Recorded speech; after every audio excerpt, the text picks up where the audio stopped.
3, 2, 1. Hello YouTube, Otaku here. We're going to be getting back into page 53 of The Grapes of Wrath.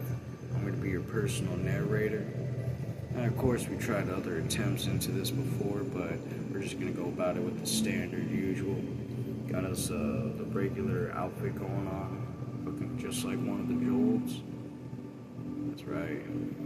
Got the lovely. Please make sure to have water on standby.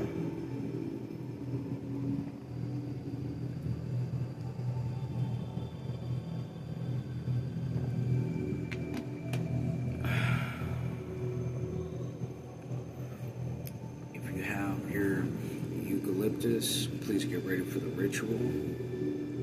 If you haven't been onto this channel before,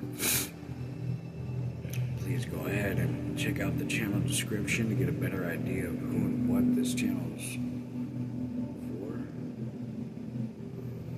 With that out of the way, I apologize. I have a phone call right in front of me. I'm trying to wait for it to pass before continuing.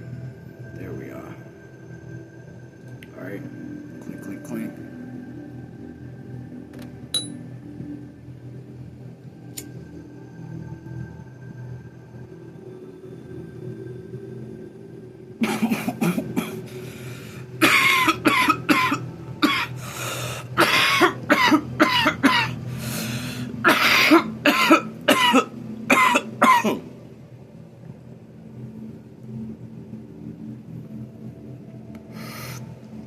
Just like one of Tom's cigarettes. Thank you again for clicking onto this video and joining me here today.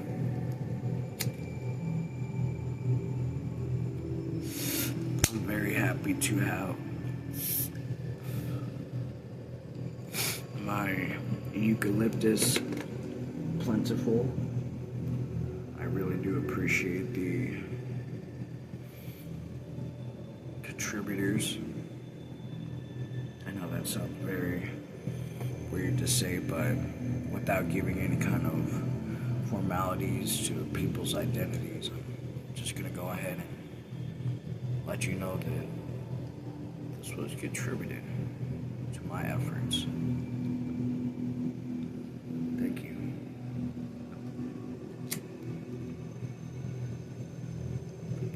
You know who you are. And you're gonna watch this one day, and you're gonna know that I'm thinking you.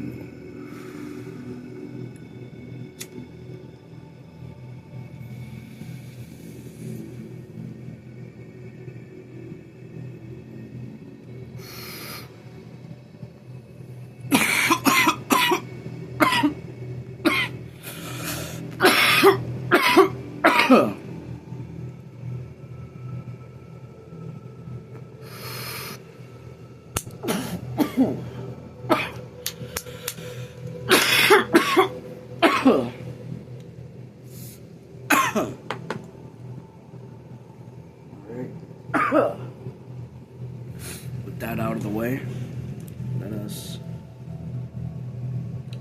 Oh wow!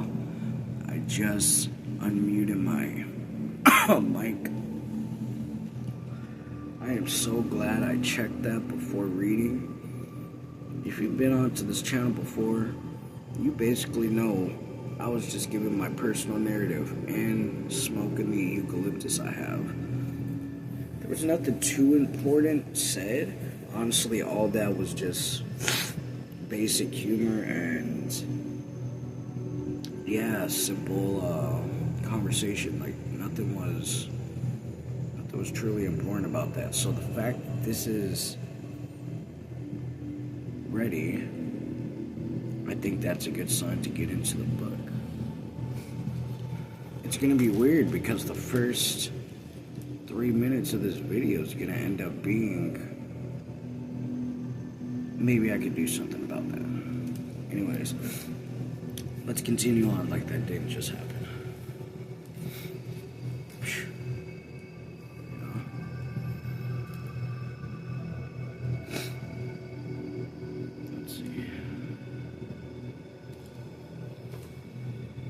There we are. The evening bats flashed. Page 53, The Grapes of Wrath. The evening bats flashed into the firelight and out again. The cat crouched back and licked its lips and washed its face and whiskers. Joel held up his rabbit jaded wire between his two hands and walked to the fire. Here, take one end. Molly, wrap your end around that stake. That's good. Now, let's tie her up. We ought to wait till the fire's burned down, but I can't wait. He made the wire taut, then found a stick and slipped a piece of meat along the wire until they were over the fire, and the flames licked up around the meat, hardened and glazed in surfaces. Joel sat down by the fire, but with his stick he moved and turned the rabbit so that it would not burn sealed, so it would not become sealed to the wire. This here's a party. Let me get that right. This here's a party, he says. Yes, sir. This sure is hell of a party. Salts, moly, and I got water and rabbits. I wish we got a pot of hominy in his pocket. That's all I wish. Molly sat over the fire. You fellas think I'm touched the way I live? Touched? Nothing, said Joel. If you're touched, I wish everybody was touched. Molly continued. Well, sir, it's a funny thing. Something went and happened to me when they told me how to get off the place. First, I was gonna go and kill a whole flock of people. Then all my folks went away and out west. And I got to wandering around, just walking around. Never went for, slept wherever I was. I was gonna sleep here tonight. That's why I come. I tell myself I'm looking after things, so when all the folks come back, it'll be alright. I know that wasn't true. There ain't nothing to look after. The folks ain't never coming back. Just wandering around like a damn old graveyard ghost. Fella gets used to a place. Oh wait, that's Casey talking. Fella gets used to a place. It's hard to go, said Casey. Fella gets used to a way of thinking. It's hard to believe. I ain't a preacher no more, but all the time I find I'm praying, not even thinking what I'm doing. Joel turned the piece of meat over on the wire. The juice was dripping now, and every drop, as it fell into the fire, shot up a spur of flame. The smooth surface of the meat was crinkling up and turning a faint brown. Smell her, said Tom. Jesus, look up and down and just smell her. Molly went in. Like a damn old graveyard ghost. I've been going around this place where stuff happened. Like there's a place over by our 40. In a gully there's a bush. First time I ever laid with a girl was there. Me 14 and stamping and jerking and snorting like a buck deer. Randy is a billy goat. So I went there and laid down on the ground. And I seen it all happen again.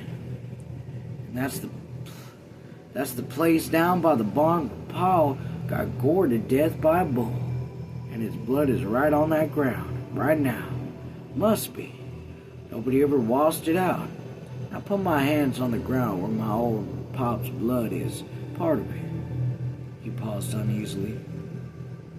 You fellas think I'm touched? ? Joel turned the meat, and his eyes were inward. Casey, feet drawn in, stared into the fire.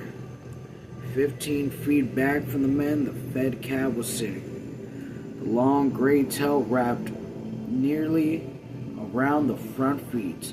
A big owl shrieked as it went overhead. The firelight showed its white, underside of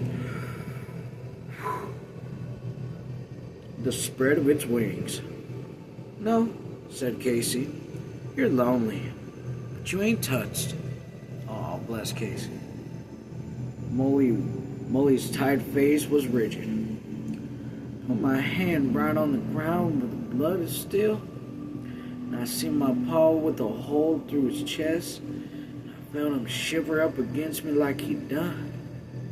And I seen him kind of settle back and reach with his hand and his feet, and I seen his eyes all milky with hurt. Then he was still, and his eyes was so clear, looking up. Me as a little kid sitting there, not crying, not nothing, just sitting there.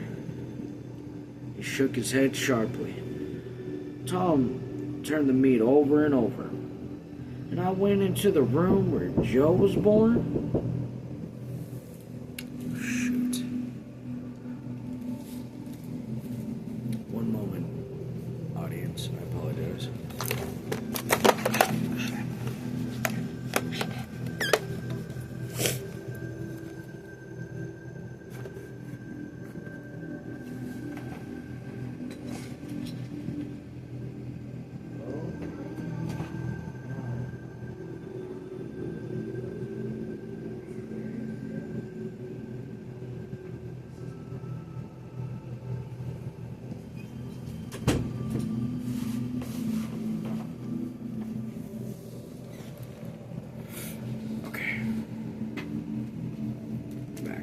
I apologize.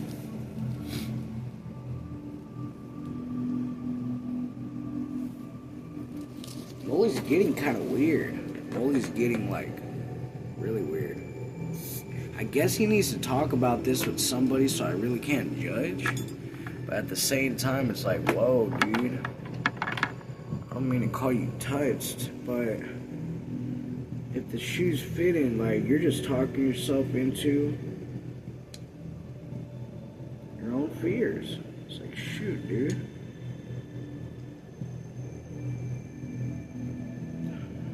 Maybe you are touched. I don't know.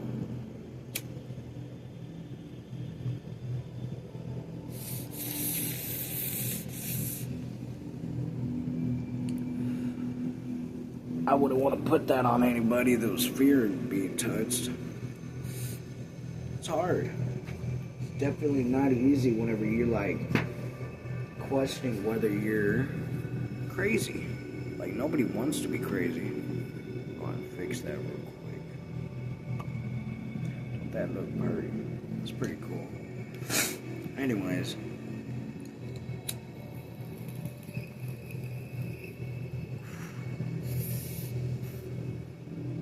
Rah, perfect.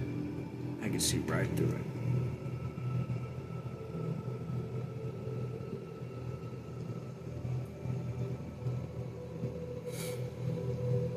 I know most people think of hoorah like military, but specifically I gotta protect Dempsey. Call of Duty zombies. Hoorah. Motherfucker.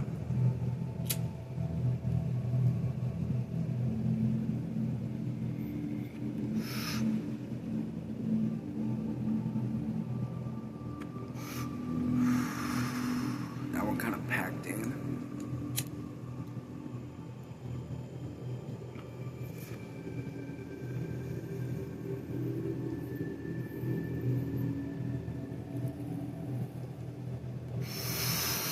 That was really good. Whoa.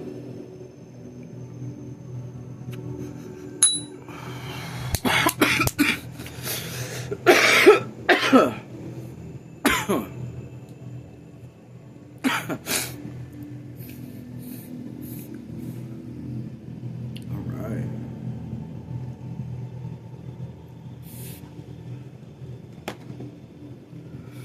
Somebody recommended that I break this down. I like packing in little small nugs. Maybe it is in my interest to pack it down, break it down, but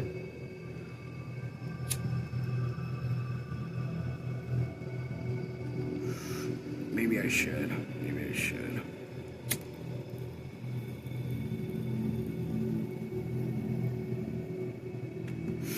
holding it to the flame like that is just not desirable. Like, maybe if I catch it, good, but the thing is,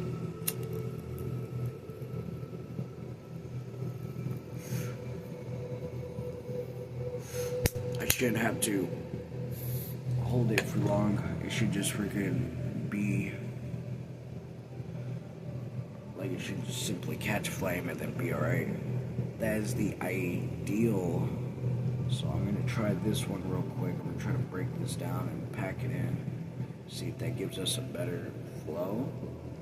You know, I'm always trying to provide better, if it does look better, we'll see that together, and then that'll be the new norm. So that'll be pretty cool, right?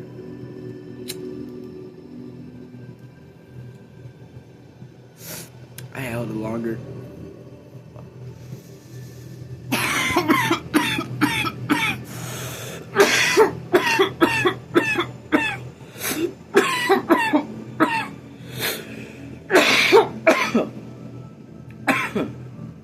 Have we even made it past the first 2 pages? Check this. No, we have not. It has been 16 minutes.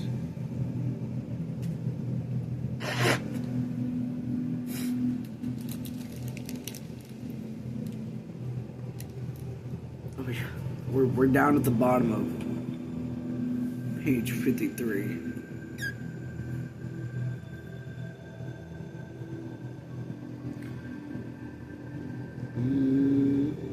Yeah, he was talking about his fall.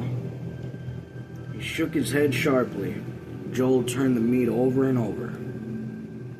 Oh yeah. Quick hydration check. Don't want to forget the water.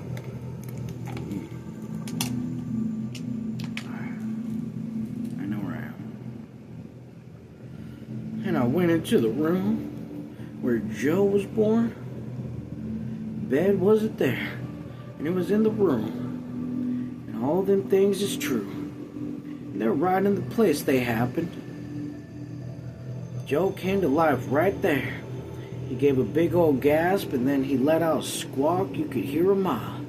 And his grandma standing there says, "That's a daisy, that's a daisy," over and over. And her so proud she bust 3 caps that night. Tom cleared his throat.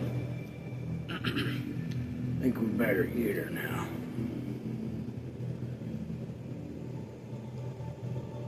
Let's get her good and done. Good and brown. Almost black, said Molly irritably. I want to talk.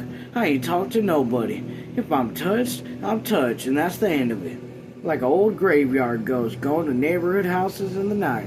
Peters, Jacobs, ranches, Joel's, and the houses all dark, standing like miserable, raided boxes. And there was good parties and dancing, and there was meetings and shouting glory. There was weddings and all them houses, and then I want to go in town and kill folks, 'cause what do they take when they're tractoring the folks off the land? Well, what'd they get so that margin of profit was safe? Question mark. They got Paul dying on the ground, and Joe yelling his first breath, and me jerking like a bully goat under a bush in the night. What they get? Question mark. God knows that the land ain't no good. Nobody's been able to make a crop for years. But them sons of bitches at their desk, and they just chop folks in 2 for their margin of profit. They're just cutting in 2. Places where folks live, and them folks, they ain't whole. Out lonely on the road in a piled up car. They ain't alive no more. Them sons of bitches killed them. And Muley was silent. His thin lips still moving. His chest still panting. He sat and looked down at his hands in the firelight. I ain't talked to nobody for a long time, he apologetically said softly. I've been sneaking around like an old graveyard ghost. Casey pushed the long boards into the fire, and the flames licked up around them and leaped up towards the meat again. The house creaked loudly as the cooler night air contacted the wind. Casey said quietly, I gotta see the folks that's gone out on the road. I got a feeling I ain't got to see them. They're gonna need help no preacher can give them. Hope to heaven when their lives ain't lived, ? Holy Spirit when their own spirit is downcast and sad, ? They're gonna need help. They got to live before they can afford to die. Joe cried nervously. The heck, Tom cried nervously? Jesus Christ! Let's eat this meat before it gets smaller and cooked mouse. It turns into a cooked mouse. Look at her. Smell her. He leaped to his feet and slid the piece of meat along the wire until they were clear of the fire. He took Muley's knife from his pocket and sewed through the piece of meat until it was free of the wire. Here's for the preacher, he said. Told you I ain't no preacher. I told you I ain't no preacher, said Casey. Well, here's for the man then. He cut off another piece. Here's Muley. It ain't too goddamn upset to eat. This here's Jackrabbit, tougher than a bull bitch. He sat back and clamped his teeth in on the meat and tore out a great big chunk and chewed it. Jesus Christ. Here's a crunch. And he tore off another bite ravenously. Muley sat still, regarding his meat. Maybe I ought to take a talking like that, he said. The fella should maybe be keeping stuff like that to his head. Casey looked over, his mouth full of rabbit. He chewed and his muscled throat convulsed into swallowing. Yes, you should talk, he said. Sometimes a sad man can talk the sadness right out through his mouth. Sometimes a killer man can talk the murder right out of his mouth and not do no murder. You done right. Don't you kill nobody if you can help it. And he bit off another hunk of rabbit. Man, I freaking love Casey, dude. Love Casey's that nigga. Casey is that nigga. Anyways. You done right. Don't you kill nobody if you can help it, Casey said. And he hit out another hunk of rabbit. Tom tossed the bones into the fire and jumped up and cut more off with the wire. Muley was eating slowly now, and his nervous little eyes went from one to the other of his companions. Joel ate scowling like an animal, and a ring of grease formed around his mouth. For a long time, Muley looked at him, almost timidly. He put down the hands he held the meat. Tommy? He said. Joel looked up and did not stop gawking the meat. Yeah? He said, around a mouthful. So he was like, girl? Tommy? You ain't mad we was talking about killing people? ? You ain't huffing, Tom? No. I ain't huffing. There's something that happens. Everybody knows it wasn't none of your fault, said Muley. Old man Turnbull said he was going to get you when you come out. Says nobody could kill one of his boys and get away with it. All the folks hear about talking him out of it, though. I was drunk, Joel said softly. Drunk at a dance. I don't know how she started. Then I felt that knife go through me. And it sobered me up. First thing I see is an Herb coming for me. Again with his knife. That was this here shovel laying around the schoolhouse. So I grabbed it and smacked him over the head. Never had nothing against Herb. He was a nice fella. coming to bowling after my sister, Rosa Sharon, when he was a little fella. No, I liked her. Well, everybody told his pa that and finally cooled him down. Somebody says there's Hartfield blood on his mother's side and Turnbull, and he got to live it up. I don't know about that. Him and his folks went on to California 6 months ago. Joel took the last of his rabbit from the wire and passed it around. He settled back and ate more slowly now, chewed even, and wiped the grease from his mouth with his sleeve, his eyes dark and half closed, brooded as he looked into the dying fire. Alright, let me check the 1 second. Okay. We might not make it all the way to an hour mark, but we could definitely get past. Everybody's going west, Tom said. Got me a parole to keep. Can't leave the state. Parole? Said Muley. Question mark. I heard about them. How they work? Question mark.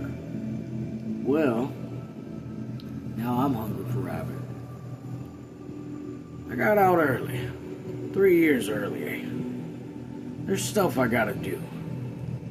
Well, they send me back in. Gotta report even ever so often. How'd they treat you in McAllister? My woman's cousin was in McAllister and they gave him hell. Ain't so bad, said Tom. Like every place, everybody else. They give you hell if you raise hell. Get along okay. Let some guards get it in for you. Then you catch plenty hell. I got along okay. Minding my own business, like any guy would. I learned to write nice as hell in there. Birds and stuff like that. Not just words writing. My old man, he'd be sore when he sees me whip out a bird in one stroke. Paul's gonna be mad when he sees me do that. I don't like no fancy stuff like that. He don't even like word writing. Kinda scares him. I guess every time Paul was writing, somebody took something away from him. They ain't give you no beating or nothing like that, did they? Question mark. Muley said. No, I just tended to my own affairs. Of course, you gotta get goddamn good and sick of doing the same thing day after day for 4 years. If you do something you'd be ashamed of, you might think about that, but hell, if I seen Herb Tooley coming for me with a knife right now, I'd squash him down with a shovel again. Anybody would, said Muley, puckering up. The preacher stared into the fire, and his high forehead was white in the settling dark. The flash of little flames picked out the cords of his neck. His hands clasped around his knees were busy pulling knuckles. Tom threw the last bones into the fire, and he licked his lips and they wiped them on his pants. He stood up and brought the bottle of water from the porch, took a sparing drink, and passed the bottle. Before he sat down again, he went on. The thing that gave me the most trouble was, it didn't make no sense. You don't look for no sense when a lion killed a cow. Let me say that again. You don't look for no sense when lightning kills a cow, or when a flood comes. That's just the way things go. When a bunch of men take a locking you up for 4 years, it ought to have some meaning. Man is supposed to think things out. Here they could put me in and feed me for 4 years. That ought to either make me so I won't do her again, or else punish me so I'll be afraid to do her again. He paused. If Herb or anybody else come for me, I'd do her again. Do her before I could figure her out, especially if I was drunk. That sort of senselessness kind of worries a man, Muley observed. Judd says you get a lot of sense, because it wasn't all your fault. Tom said, there's a guy, McAllister, lifter. He studies all the time. He's secretary of the warden. Writes the warden's letters and stuff like that. Well, he's one hell of a bright guy and reads law and all stuff like that. Well, I talked to him one time about her because he read so much stuff, and he says it don't do no good to read books. Says he reads everything about prisons now, all in the old times, and he says it makes less sense to him now than she did before he started reading. He says it's the thing that starts way to hell and gone back, and nobody seems to be able to stop her. And nobody's got sense enough to change her. He says, for God's sakes, I don't read about her because he says, for one thing, you'll just get messed up worse, and for another, you won't have respect for the guys that work the governments. I ain't got a hell of a lot of respect for him now, said Muley. Only kind of government we got to lean on us fellas is the safe margin of profit. There's one thing that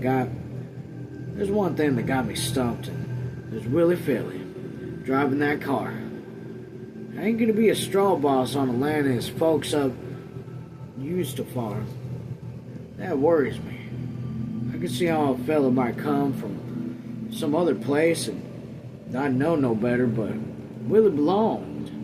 Worried me that I went up and asked, and right off he got mad.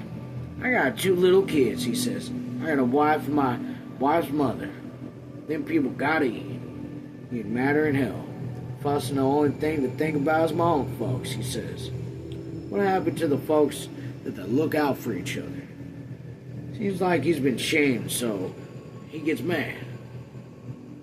Jim Casey has been staring at the dying fire, and his eyes had grown wider and his neck muscles higher. Suddenly he cried, I got her. If a man ever got a dose of the spirit, I got her. Got her all over flash. He jumped to his feet and paced back and forth, his head swinging. Had a tent one time. Drawed as much as 500 people every night. That's before either you fellas seen me. He stopped and faced them. Ever notice I never took no collection? Where I was preaching out here to folks in barns and in the open? Page 58. That's where I'm going to go ahead and cut it off. Y'all take care. Peace.